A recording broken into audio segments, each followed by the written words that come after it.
I see. So this is a charade put on for public consumption, the business of a possible debt default. It's to create the illusion of a crisis. No politician or Wall Street really likes a crisis. But what they do like is the illusion of a crisis to create a pretense for introducing a solution to the crisis that actually makes fortunes for them all. And the way in which Obama resolves the non-crisis of the budget limit is going to make fortunes for Wall Street and impoverish the population for the next decade. I see. So this is a way of getting away with all of this. Yes. I was going to ask you if there are elements within the U.S. establishment who would actually want a default, but it sounds to me like it's just a charade. It's a charade. Nobody wants to default. The safest investment there is are Treasury bills. America's whole international position would go. The whole basis of American diplomacy and military power is the ability to write IOUs that it never intends to pay. I mean, America, you could say America defaulted back in August of 1971 when it closed the gold window. What can China do with its treasury bonds already?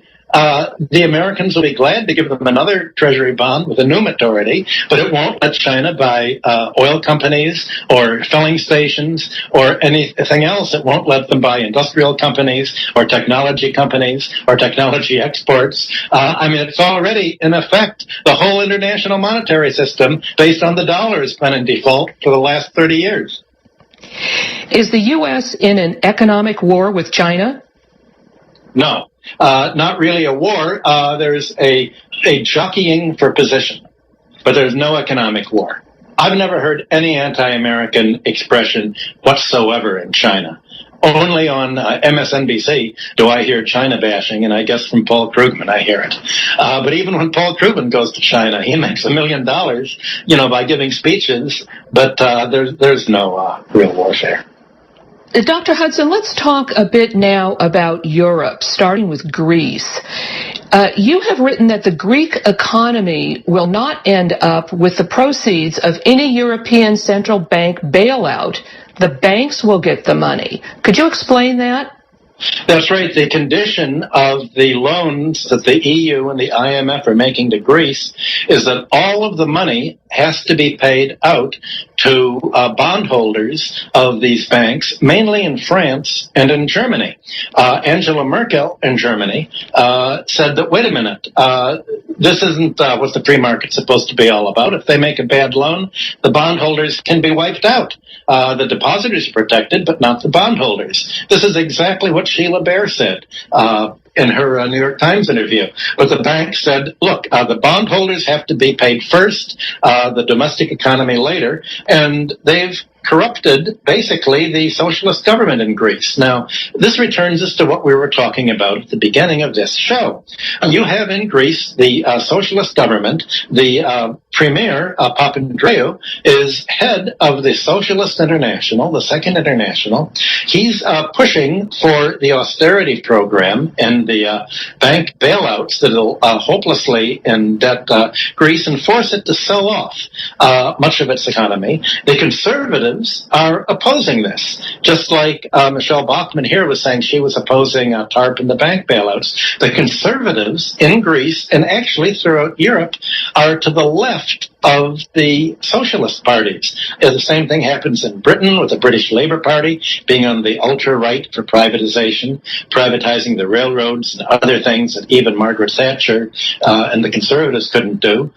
In Iceland, it's the Social Democrats that were pushing for bailing out the banks that the conservative parties and the Icelandic population were against. Same thing in Ireland. All over Europe, the socialists are now on the right wing of the political spectrum. Now that politics is all about finance. And the fact is that finance has nothing to do with the right or the left wing of the political spectrum. It spans the whole spectrum. And the terminology and the the political concepts that existed a century ago when the Social Democratic and the Labor parties were being formed were basically concerned with employer-employee relations, labor unionization vis-a-vis heavy industry. That's not the case today. Today you have a war of finance, not only against consumers and employees, but against industry. You have industries being financialized. That's what they talk about in business schools.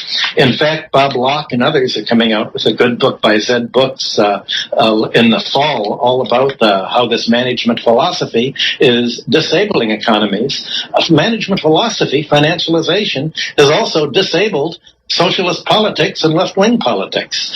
You don't hear very much at all in America, either in the socialist parties, the democratic parties, or in Europe about financial issues and economic issues. It's about cultural issues, minorities, sexual equality, but it's not about the economic issues. So almost without anybody preparing a political alternative, you've had a transformation of what began as an economic democracy into a financial oligarchy.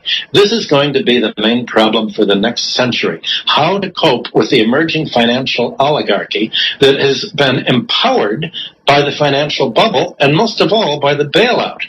When Bush and Obama gave $13 trillion to Wall Street's managers, they've empowered a whole century of ruling class people, much as the 19th century railroad barons were empowered by giving them the western lands and all the money for the railroads, and much of the great land barons and real estate interests were created in much of the third world.